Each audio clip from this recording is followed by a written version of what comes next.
So, here's the first piece. It is titled, Waking Up Someone Who Isn't Me.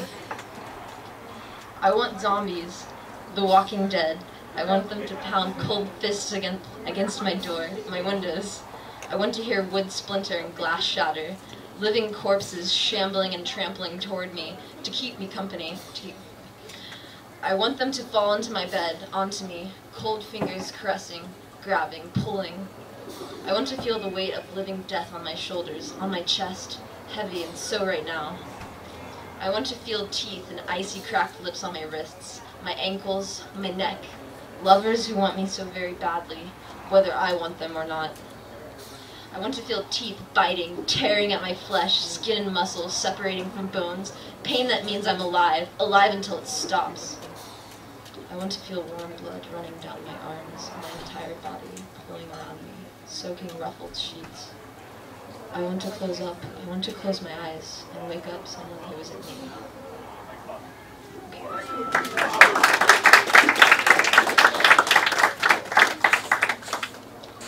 Here's a short story called Driving in the Dark. So just after the saying of grace, with people sitting around a table of lit candles, poured wine glasses, a turkey bigger than any infant child, and all the foods that would accompany such a turkey, he left the table. It seemed a little odd, perhaps, to leave just after the prayer and just before the meal, to leave without a word, but stranger things have happened. He's a writer, he's eccentric. Besides, he'd be back, right? Where could he possibly go? Then they heard the front door, the open and the close, the starting of a car, headlights dancing around the living room, tires screeching down the driveway. He was gone. He was so absolutely fucking gone. Right now in the car, stereo blasting angry songs and sad songs, sung by sad, dead people. He's driving. He's driving nowhere in particular. He's just driving. He's driving to think, and not to think. The cold night air hitting his face through open windows. The cold air feels so good. It burns his skin, wakes him up. He's really not sure where he's going, but he's not going back there, back to his lifeless life. He's not going to change his mind, slam on the brakes, turn the car around. He'd rather pull a gun and put a bullet in his mouth. It'd be better than what's behind him. Back there's another sort of death. People can die of boredom and tedium and frustration and loneliness.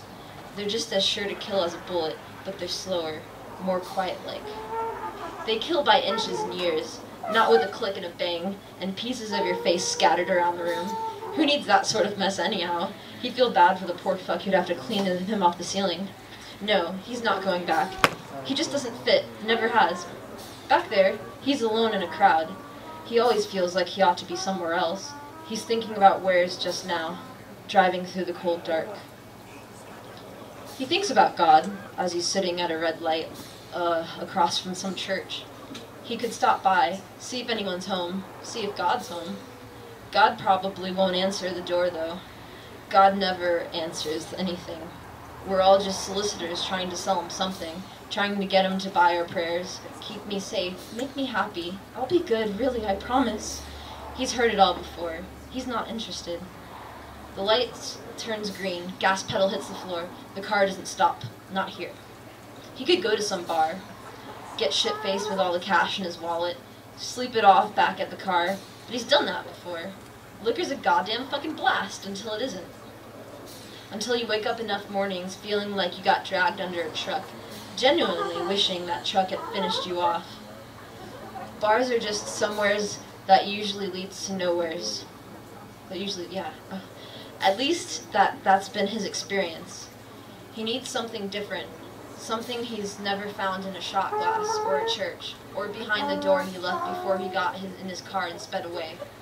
He could leave it all, the whole fucking city, the entire fucking state. He could get on a bus, drive cross country. He's always thought about chucking it all, going somewhere quiet, somewhere where no one would think to find him.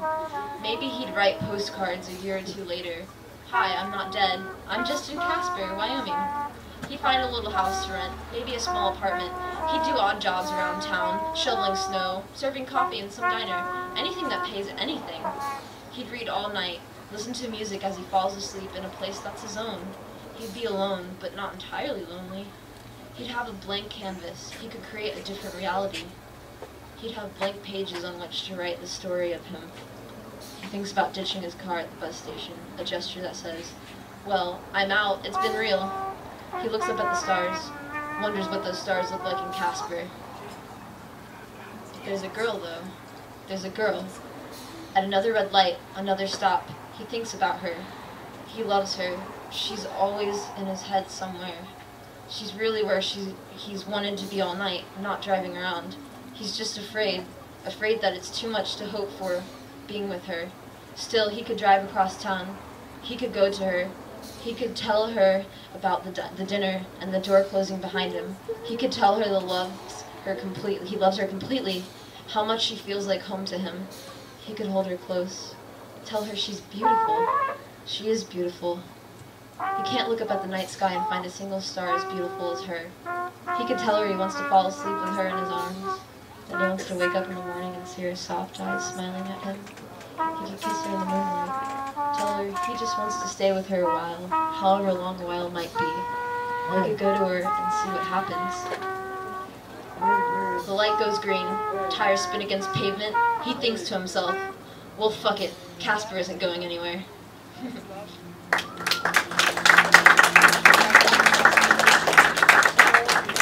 Right, and I have one more piece, and this is titled, Asleep Soon. You know what? I don't want to fix that. Really? Soon you'll be asleep. Drugs will travel through a tube and into a vein in your neck, and you'll go down.